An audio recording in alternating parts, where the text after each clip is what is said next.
So welcome to the Global Discussion, discussions with creatives, leaders and thinkers. Today, I'm delighted to be joined by Neal Schaffer. Neal, you're very welcome to the podcast, and let's begin by asking you to introduce yourself to our international audience today. So over to you, Neal.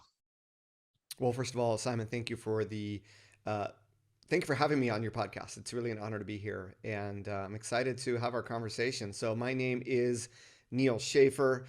For those of you listening in China, it's pronounced Shalian. In Japan, it would be Niru Schaffer. So, I am representative of an international global citizen. I am born and raised in the United States, but at an early age, after university, I went to Japan where I started my career.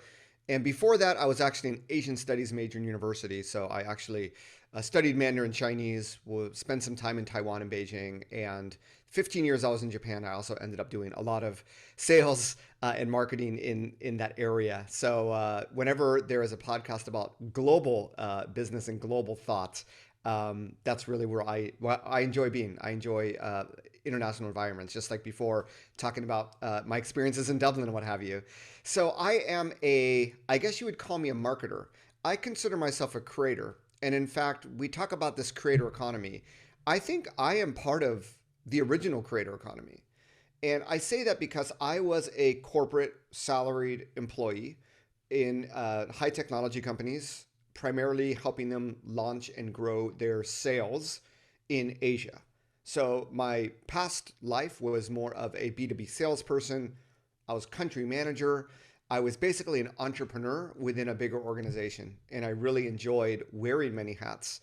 Uh, you know, because when you're a country manager or regional VP of Asia sales for a startup, you have to do a lot of different things. One of the things I really enjoyed doing was the marketing side, and realizing that brand building and marketing would really differentiate us and would really get us customers, loyal customers. So fast forward, returned back to the United States after having a baby, got married, wanted to raise our daughter in the United States, and I was in transition for the first time here. And my network was in Asia. My university I went to was in Massachusetts. I'm in Southern California. All my friends from high school were in the Bay Area. So, and I was in a very, very niche industry called IPTV or Internet Protocol Television. But anyway, fast forward, and I found myself on LinkedIn and using LinkedIn on a daily basis to network, look for opportunities. But I also use that as a way to help people. LinkedIn used to have a Quora type functionality called LinkedIn Answers. I would go in there and I would answer questions. Groups were less spammy back then. It was very organic. I was there answering questions.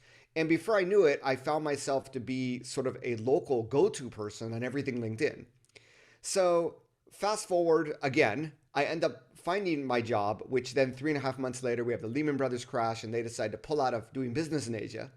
So I'm there on my own. And my wife is like, Neal, because I had started a blog answering some of these LinkedIn questions.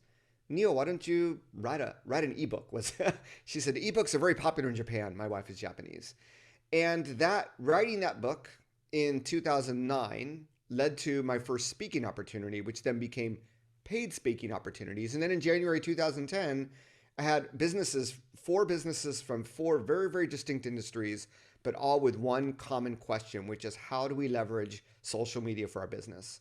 And that's where I began my consultancy. I do not have an agency background. So for me, it seemed weird to do companies' social media on their behalf when it should be organic and authentic. But, training, education, strategy is what I felt companies needed. And that's what I've been doing. It's been 13 years now, and I provide assistance in a lot of different ways. I have something called fractional CMO consulting, where it's almost like you have a PR agency on retainer. This time you have a marketing expert on retainer that I fill a lot of different roles for companies. I have a mastermind community, which is like group coaching for people that are not at the level where they want to invest in a fractional CMO, but they still need help. A lot of startups, as you can imagine, a lot of marketers who want to grow their career. I teach at some universities, Irish Management Institute here in Los Angeles, UCLA Extension, Rutgers Business School. I have a blog that also generates influence for me. So I do collaborations with various brands, especially marketing technology companies. I do a lot of collaborations with them.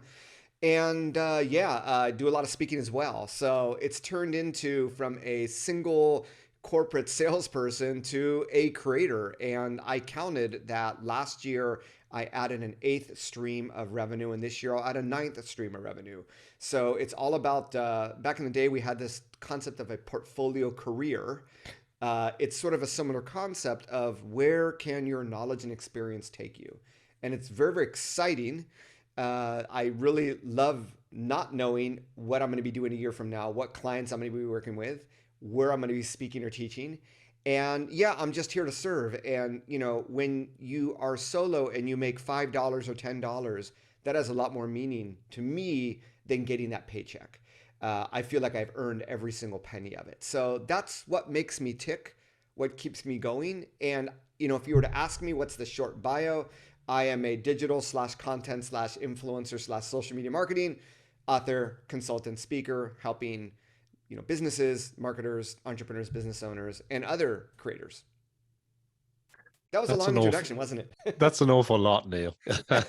So um, you're doing a lot, Sorry my about that. friend. But do you know what? You're in the right place because we love creatives and we love the global aspect here on the global discussion. So thanks for sharing that. And it's a great introduction to Neil, my guest here today. So Neil, I want to dive in on a couple of things that you said because it's a long journey over, was it 13 years you said?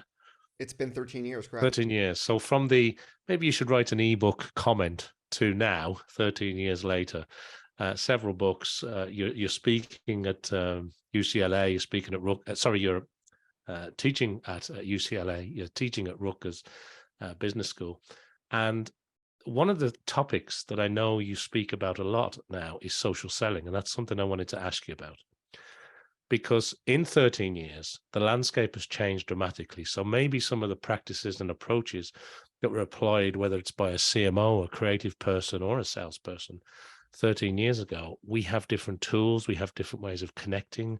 We've gone through a pandemic of sorts. We're going through various iterations of economic booms and busts.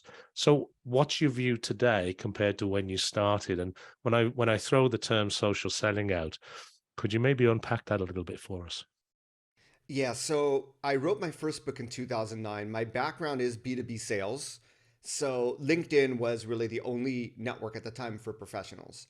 And my first book was really it I did not have a business yet. So it was just about, online networking and these concepts of dig your well before you're thirsty and just putting these classic thoughts together with LinkedIn and personal branding and online social networking.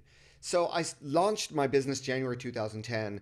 And in 2011, I decided to write my second book, which I wanted to be a business book that would serve my business. So that book was called Maximizing LinkedIn for Sales and Social Media Marketing. And that's really where I talked about social selling and things like employee advocacy, 12 years ago. The world has obviously caught up, but social selling, there are some that consider it just selling over social media. It's really about B2B salespeople leveraging social media as another tool in their toolbox. And when I wrote that book 12 years ago, there were fewer people on LinkedIn, but there were even fewer people that really understood how to leverage it, how to, very, very basic things like before you go on a customer visit, which we did a lot more back then than we do now with, with inside sales being more than outbound facing salespeople probably, just looking at someone's LinkedIn profile and how much you can learn from them by looking at that. Today, obviously, more salespeople have gotten very savvy about it. But I think, interestingly enough, Simon, those basic concepts of personal branding and of leveraging LinkedIn as the strategic tool, I find at any given time, and I do social selling trainings for, companies bring me out either to speak, do a half day workshop or, full day workshop or a 1 hour keynote to get people on board. There's still very, very few salespeople on average that leverage social media to its potential for social selling. And compared to 12 years ago or 13 years ago, what's really different now is the concept of content. So it's really the fact that you don't have to become a content creator, but the more content you can put out there, that's how people generate influence. It's from content. So you can be a salesperson and not say anything on LinkedIn and just use it as a research tool, or you can use content and engagement, in other words, engaging on other people's profiles to really make a deeper human connection. And that's where I think the missing link is. Most salespeople are on LinkedIn, but are they publishing content on a regular basis? Are they publishing meaningful content that sort of establishes them as a go-to person, as a knowledgeable person, from a branding perspective? And then are they spending the time to really engage with others? And COVID really, really reminded us of just how much we are doing digitally.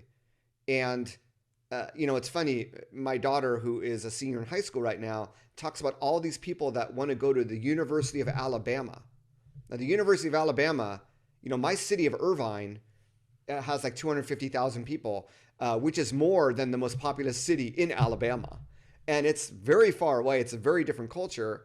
But the sororities, or this Greek life, what we have at American universities, there was a post about this, or several posts on TikTok, and it has just gone viral. And any high school TikToker has probably at one point, because of the way the algorithm works, seen something about Greek life at University of Alabama. So all of a sudden we have all these people from my daughter's high school applying there. And that's sort of the way that content works and the influence that content can have. And that's really the message. And when companies bring me in, undoubtedly they want their employees to be more active on social. I mean, that's the beginning of social selling, is just showing up.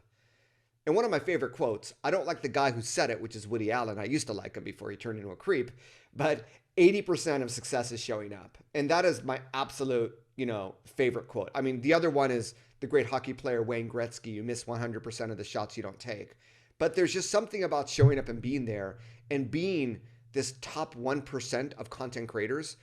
There's this, I'll stop on this note, but there's this a theory that was put out before social media that 90% of internet users are lurkers, 9% engage, and only 1% create.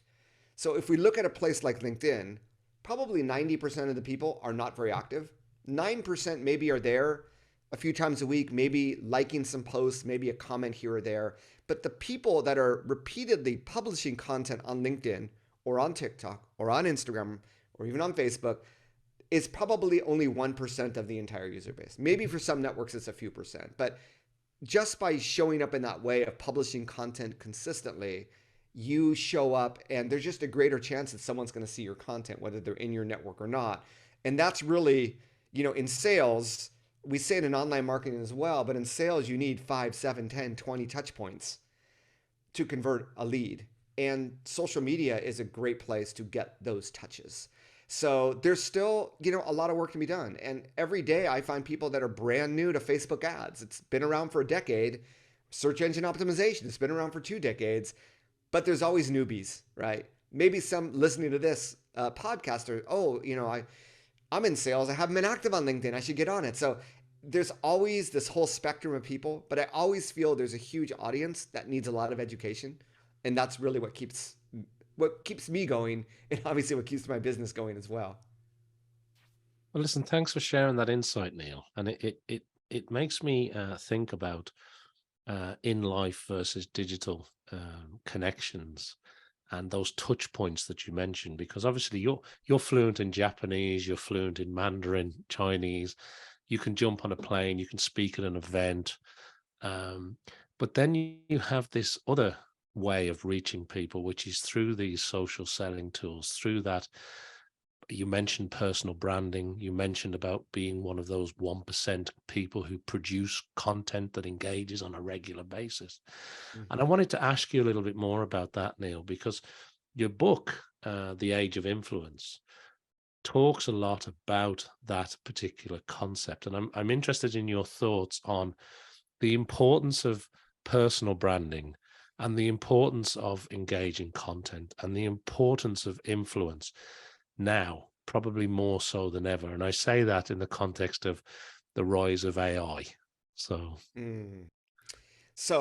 let's take a step back. In 2009, when I wrote this book on LinkedIn, there was also this concept that back then people were using LinkedIn primarily for job search. Now, LinkedIn has evolved from that, obviously, being bought out by Microsoft, et cetera.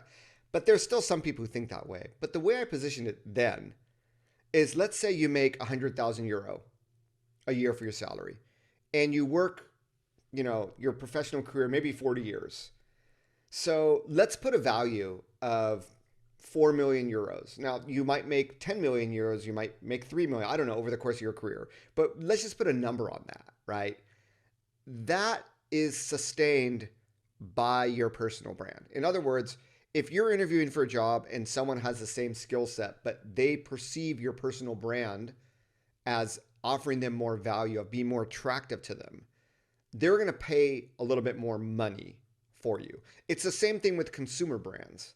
It's the same reason why I still prefer Tylenol, even though I know the generics are cheaper, but I will pay a few extra dollars to buy that Tylenol. Personal branding is the exact same thing.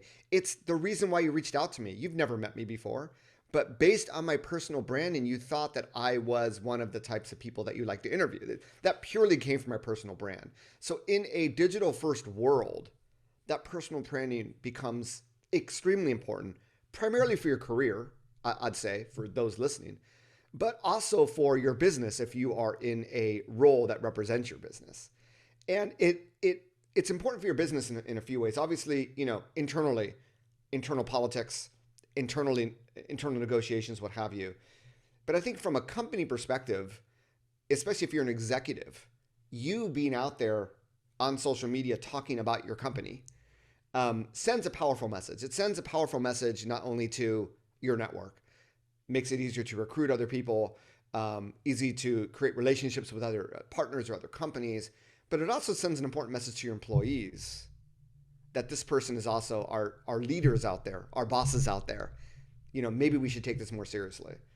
And that's why many in social media will tell you that, man, if only our CEO was more active on social media. If only, because if you think about influence from a company perspective, those that should become the influencer for the company are at the top.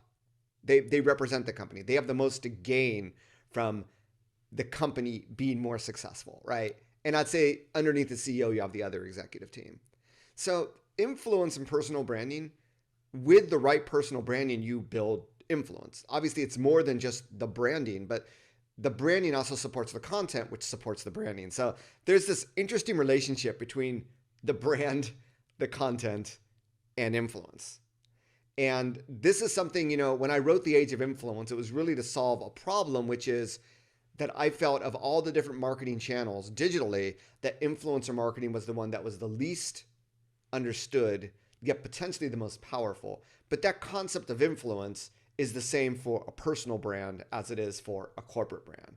For a corporate brand, your executives in social media, your employees in social media, and guess what? If social media is about inciting word of mouth, you need to get your customers talking about you on social media as well. And it's not just these random influencers that you've never heard of that have tons of followers. You don't even know if they're relevant to your brand or not.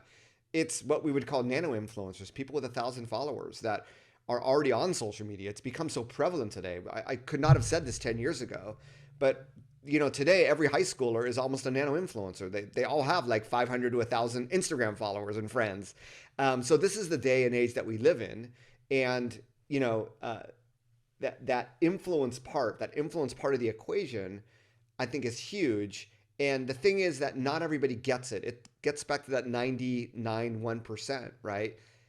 My book, The Age of Influence, is a great example. I had influence in social media, but not for influencer marketing, because my previous books were on LinkedIn and social media marketing strategy. How do I build influence for influencer marketing? Then I'm writing a book. I create content. And now on Google, if you were to search for any popular influencer marketing term, I'm probably ranking either I'm top 10. I'm ranking number 1 for 7 of these 52 strategic keywords. I'm top 10 for like 47 of these 52 keywords by creating content. I mean, it has to be good content, but that's what, at the end of the day, that's what builds influence, whether it's a personal brand or a corporate brand. So all of these things are interrelated, right? And Google will look at your authority. They look at your influence, which they calculate via backlinks and other things. But at the end of the day, influence really permeates a lot of business. I mean, a lot of life. I mean, we could go that direction, but it's a really fascinating topic. It gets into psychology, it gets into sociology. I'd like to talk about the marketing and business aspects, but it is a powerful evergreen, Dale Carnegie, How to Win Friends and Influence People. It is not new, right? When, Her Majesty with Josiah Wedgwood's, fine plates, commissioned by the queen at the time. This is a type of, getting an endorsement from a queen for your business is huge, as you can imagine. A type of influencer marketing that existed back in the 18th century. So these things are not new, but I think from a business perspective, you can tap into these concepts. It can make your presence and your company's presence a lot more powerful digitally. I appreciate that. That's great insight again, Neal. And just one question on that then. So obviously you've talked about, producing a book, and that's content, and it sort of moves you more into that particular area that you want to speak about, for example.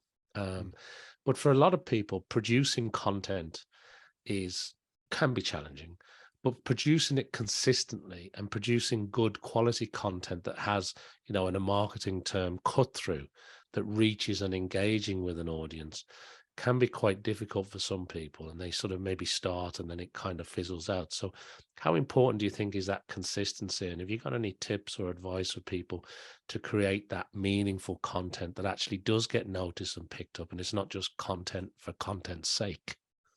Yeah, and I realized, my friend, that I did not respond to that comment about AI. And this is a great question to reflect on, that because it is becoming easier than ever to create content. And content is truly becoming a commodity.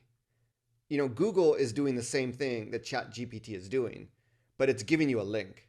And it's actually respecting that this content came from this content creator or this business or this blogger.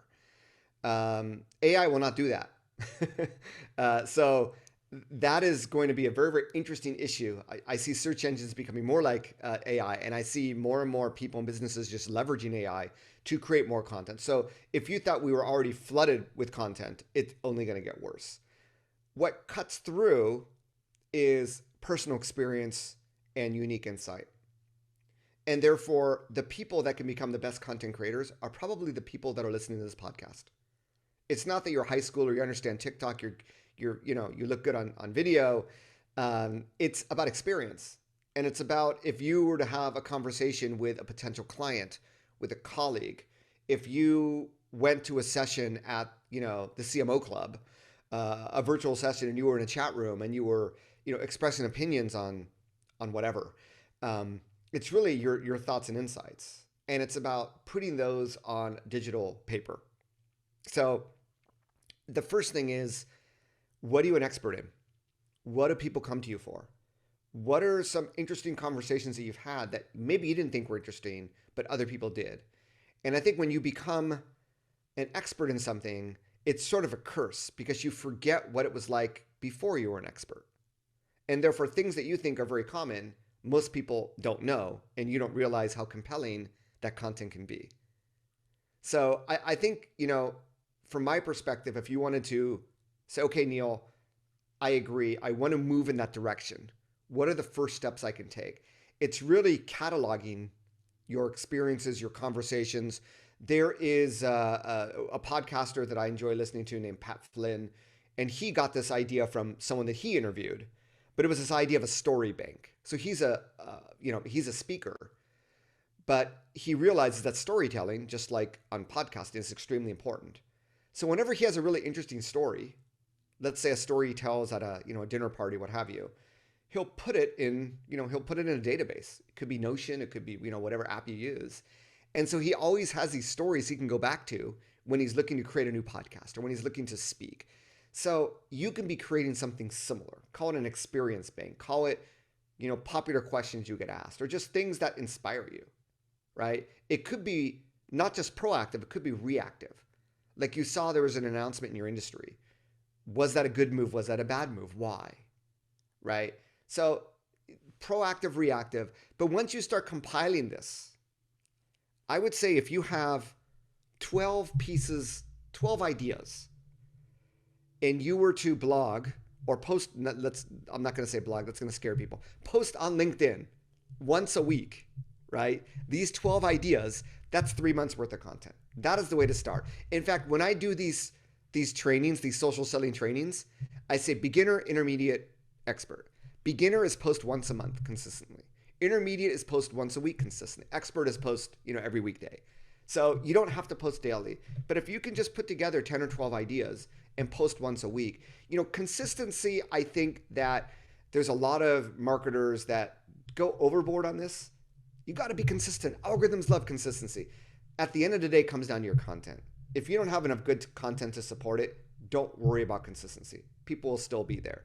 But if you really want to get to the top of the algorithm, yes, right? But you don't need to get to the top of the algorithm to have impact, especially when you're starting from zero. So that's where you start.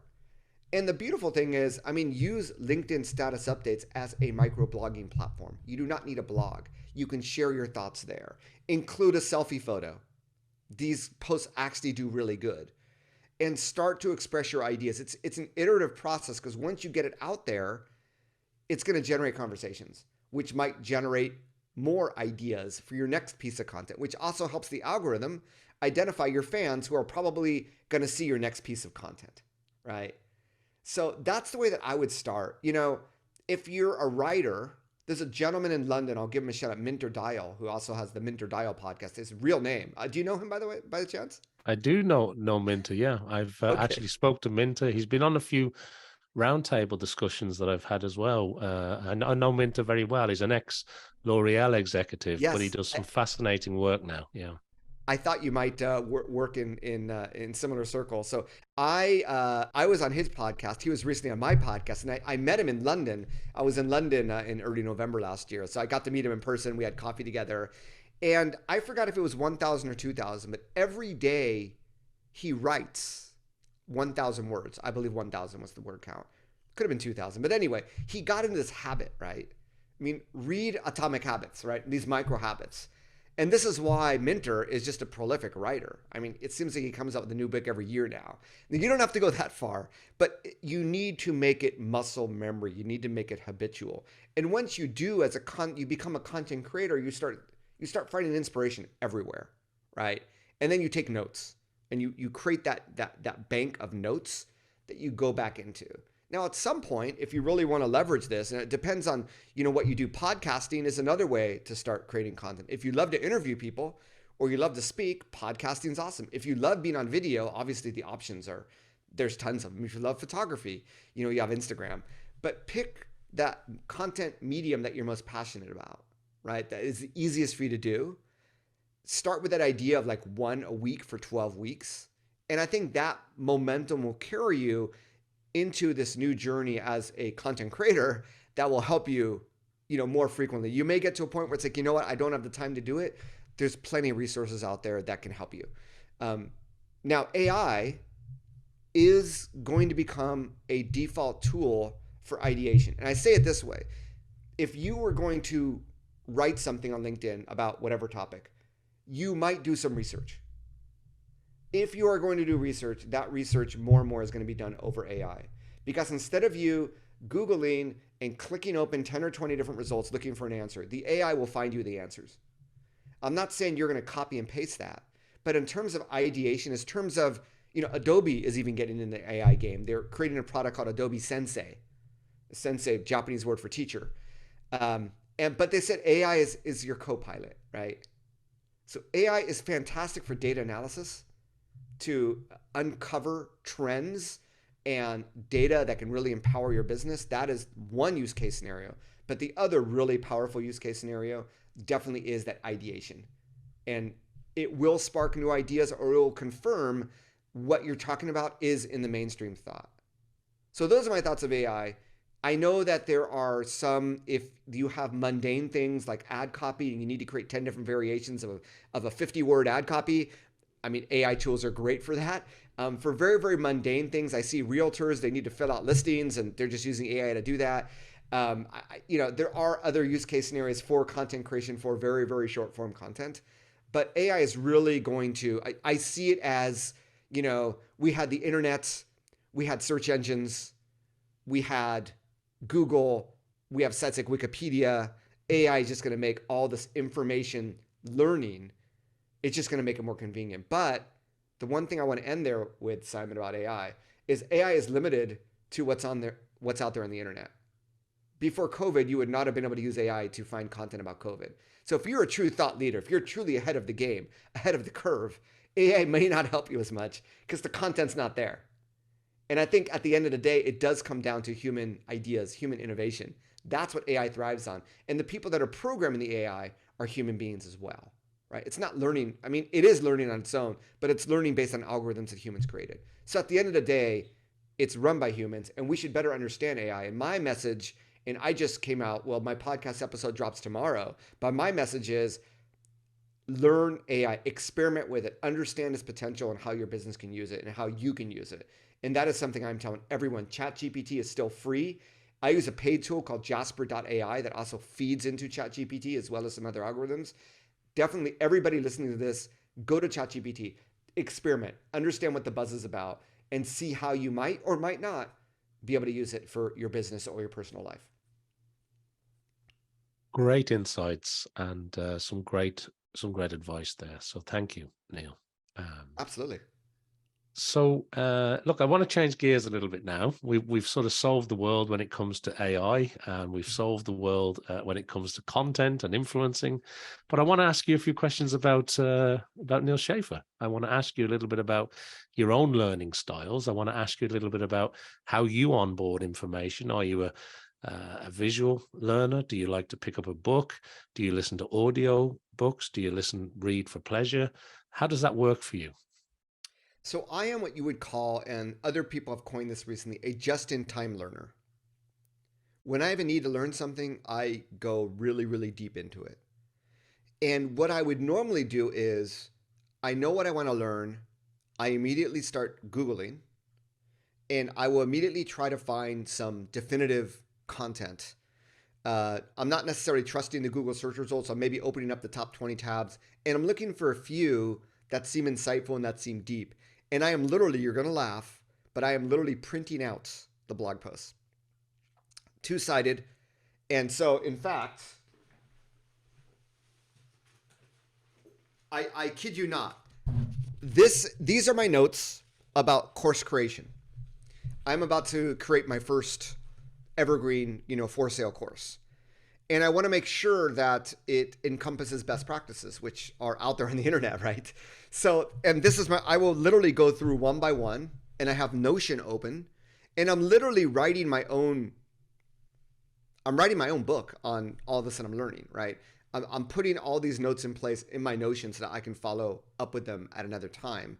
But doing it this way also gives me the encouragement that I am making progress, because I'm literally one by one, recycling or in some cases shredding this paper that I'm reading.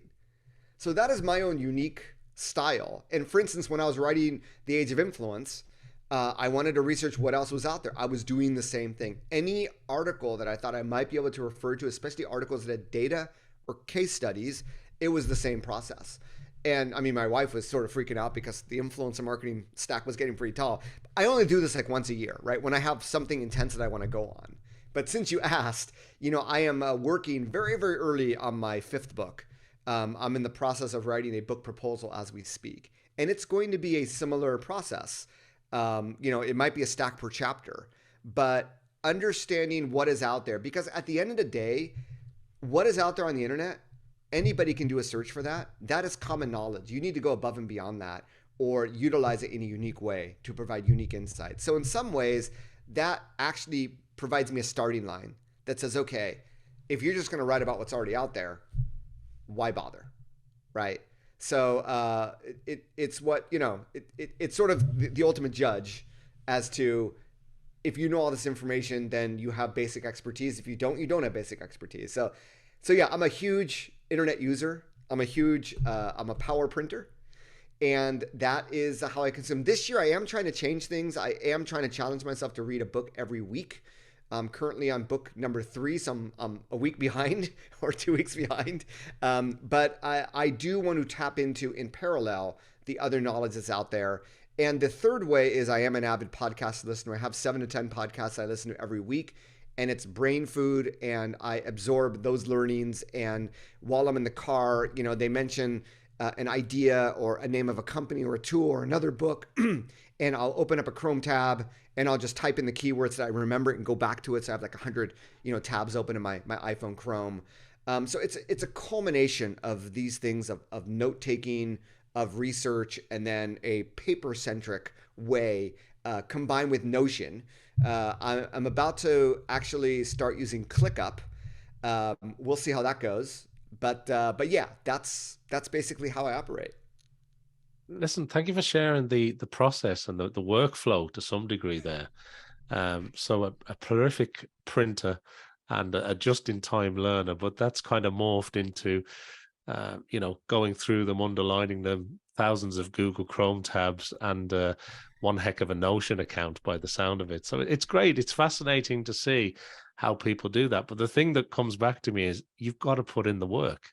That's the Yes. thing, you're putting in the work, you've got to do the research.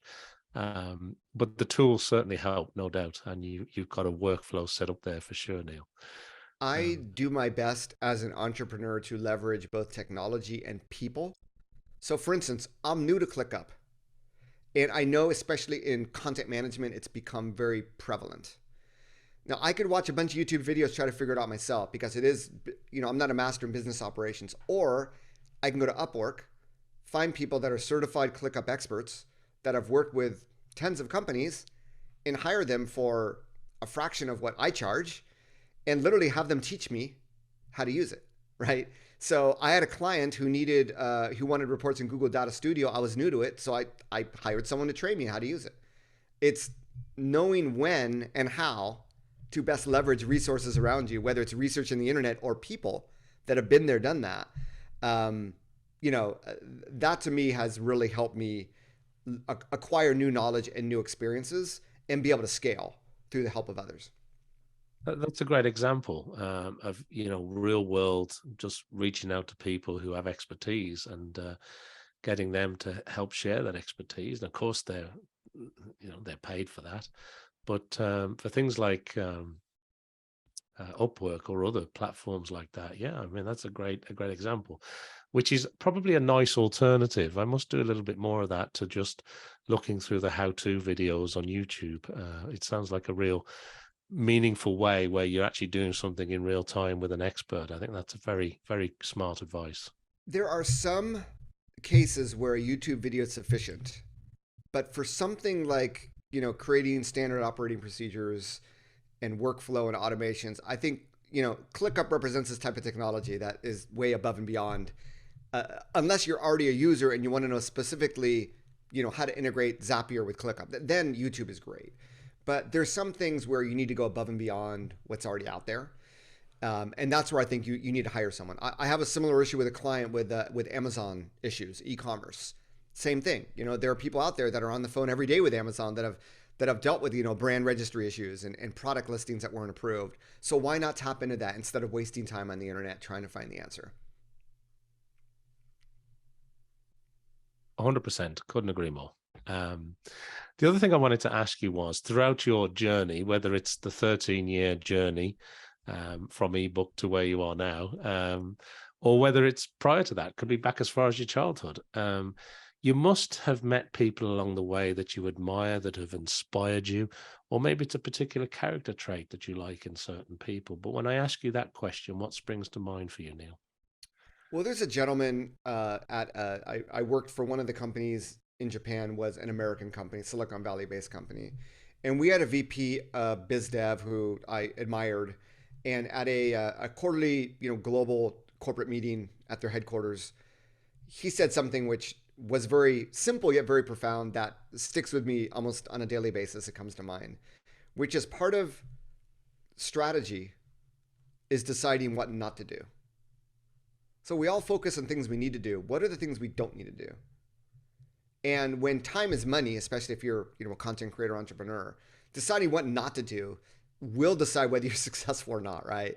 So that is one of these quotes that you hear in meetings or at events that has really stuck with me that I try to put into practice every day.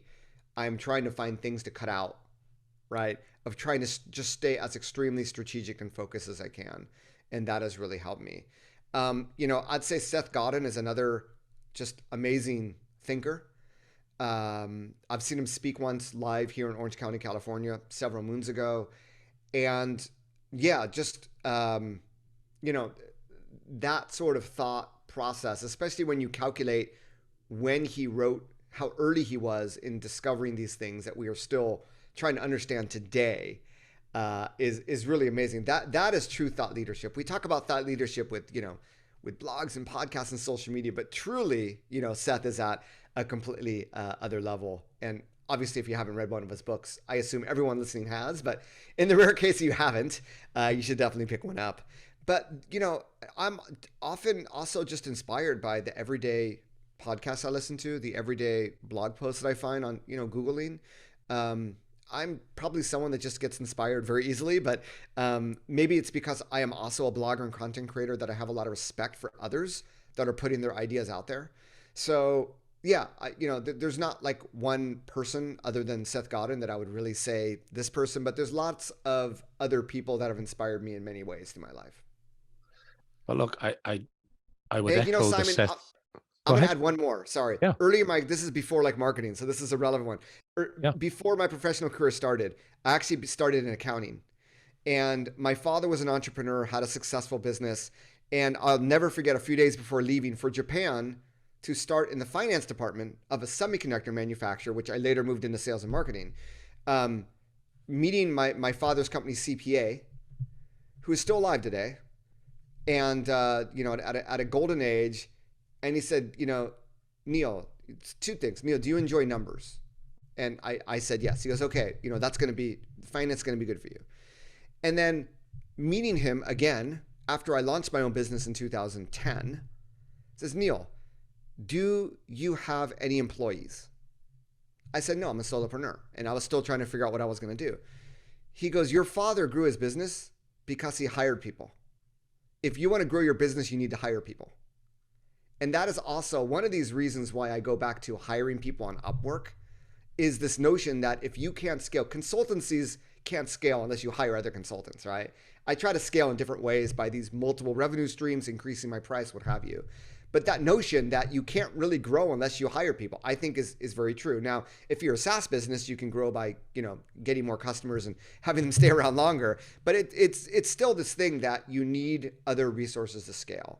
And that is something that, has stuck with me. And he's someone that's seen my growth from, this starting out in finance to becoming a solopreneur from a financial perspective. But that's another piece of advice that I wanted to share with people, lest we forget. If you feel you have too much on your plate, I know executives, they have internal communications teams that write blog posts for them. They have executive assistants that are managing their LinkedIn account. There are different ways to scale, but you can take this advice, you can do it, and you can leverage the resources either around you or find new people that can help you should you want to pursue this path. And that was the message I wanted to send everybody. Well, I'm glad we included that because that's very sage advice. And yeah, it's somewhere between the magic of a process and a workflow, putting the work in and having a small number of good people around you, I think makes the world of difference. Yeah, 100%. As my smartest salesperson at my Shanghai sales office said, the smartest people in the world hire people that are smarter than them. And that was another, as we talk, all these little bits of advice from all these people in my life come out. But that's another piece of really, really sage advice. Be humble. If you want to grow, find people that are smarter than you in those certain aspects, and you'll learn and your company will grow. It's funny because I guess in America or in any other country, a lot of people tend to hire people because they have relationships, they're loyal, what have you.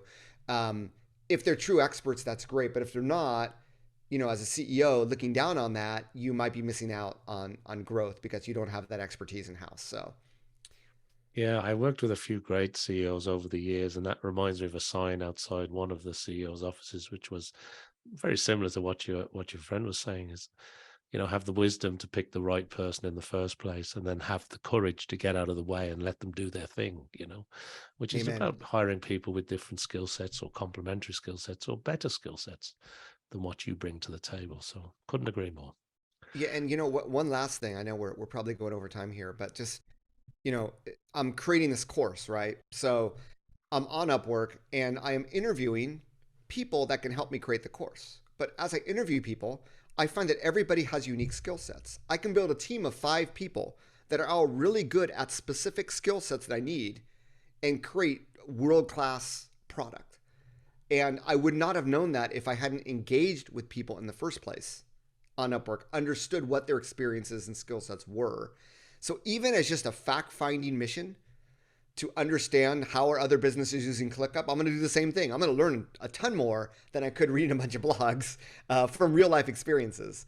So in many ways, when you, even before hiring, just interviewing people, it can be a source of so much information and inspiration.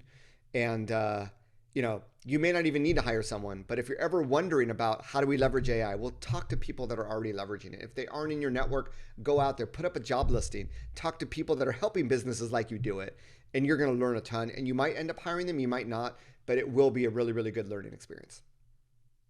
It's funny you say that, and a podcast like this is a little bit like that, because you get to meet fascinating people with great insights. And if when you're listening to a podcast, if you pick up one or two things that help you in life or in business, I think it's a worthwhile investment of your time. So I couldn't agree more. As you look forward, Neal, obviously you've got this course that you're writing that you've mentioned. You've also hinted at the fact that you've got the next book on the go. You're obviously continuing to scale the business that you have. But when you think about the next 3, 6, 9, 12 months, how are you planning ahead? What are you thinking about? What's taking up your mental capacity? And what are you hoping to achieve as you go forward over the next year? Yeah, for me, I always try to build infrastructure that supports a business that has 10 times more revenue than I do now. So ClickUp might be a little bit overboard for my operations, but it's something that, if you want to grow big, you need to think big and you need to prepare for it. So that's sort of proactive R&D investing that I'm doing. But the other thing that I've realized, and it's funny, it's a similar concept for a lot of companies, that I have a company that one of my fractional CMO clients, they're an e-commerce company. They do really well with Amazon ads. They make way more money than they invest. If Amazon would eat up their budget, this company would be really successful. But there's a limit to how many people are searching for that specific product. So you get to this concept, if only we had more SKUs, if only we had more products, we can definitely generate more revenue. And that is sort of the way that I feel, in a different way, in that I have an audience, but because my focus was B2B, because of my background, it was based more on consulting. That mastermind community that I have, I only launched it in April 1st of 2020 after COVID. That was my first digital product. So I am someone that gets, millions of people to my blog literally every year. Yet I don't really have products outside of a book and, corporate consulting, and then this mastermind community, this monthly group coaching, which is capped at 15 people, right? So I need to create more product. So the book is helpful in me generating influence so that I get invited to speak on more stages, more consulting opportunities from the book. I know that that's a natural byproduct of having a book. And yes, if you're thinking of writing a book, you absolutely should, for anyone listening. But the second aspect, the course, is I teach at universities, and I started this experiment of there's a platform called Maven. I'm not sure if you've ever heard of it. It's based out of Silicon Valley. So I taught it's an online cohort-based learning. So I taught my first cohort on Maven in Q4 of 2022. I just did my second one in Q1 of 2023. That was repurposed from a class I taught at UCLA, repurposed into how to create an influencer marketing strategy in 2 weeks. But what I realized, that is offering new product to my audience, but the timing has to work. So people that were just hired to create influencer marketing strategies joined my class. But for everybody else, the timing just wasn't there. And that's why I need to have this evergreen course that becomes another product. In fact, I am just flooding with content. I want to create several courses on a regular basis going forward, which is why I'm investing in the right team to invest in, so that when I want to do it the second and third time, it'll be a lot more efficient, right? So for me, it's the same thing. I'm focusing on building more product for my audience and building a 10th, 11th, 12th revenue stream. So infrastructure, a 10x revenue infrastructure, and then more products. Those are my two focuses for 2023. And I'm trying to stay extremely laser focused. So the culmination of that is ClickUp book course right now that I'm looking to move forward on. It sounds like a busy and exciting year ahead, Neal. So thanks for sharing. Um, Look, we're kind of coming to the end here. And just before we wrap up, I want to ask you, is there anything else that we haven't touched on, or is there any other sort of area of focus that you'd like to bring to our worldwide audience today? But also, If people want to find out more about the world of Neal Schaffer, about all the things we've been talking about, where do you send people to? Where's the best place for people to connect with you, Neal? Sure. Well, I think we covered, you know, influencer marketing, AI, personal branding, podcasting, outsourcing, scaling. We really covered a lot, I think. I just hope that, as you said, people listen. If there's one or two things that help them, that inspire them, that's really what this is about. And that's why my parents being from New York, I tend to be a fast speaker, but I'd rather overwhelm you with content and information and insight. And you can always go back and listen to this podcast at 0.5x if you need to. I listen to my podcast at 1.5x if you're curious. But regardless, I think we covered the basis. Obviously, if there's any additional questions that you'd love to ask me above and beyond this, I am the real Neal. That's spelled Neal Schaffer. So it's nealschaffer.com. It's Neal Schaffer everywhere on social media. And my podcast is called Your Digital Marketing Coach with Neal Schaffer. So if you are interested in more, weekly insight specific to digital marketing, feel free to listen to that podcast. Well, that's great, Neal. And that's a great place for us to bring this episode to a close. Do check out all of Neal's links. We'll put some in the bottom of this episode so people can find you easily. Check out his podcast. And thanks to Neal for joining me today on the Global Discussion. Thank you to everybody for watching or listening to this episode. We certainly appreciate it. Make sure you follow, like, subscribe, do all the things we need you to do to help support this podcast. And I hope that you'll join me back here for some more discussions with creatives, leaders, and thinkers. So thank you, Neal. It's been a real pleasure to catch up with you. ありがとうございました。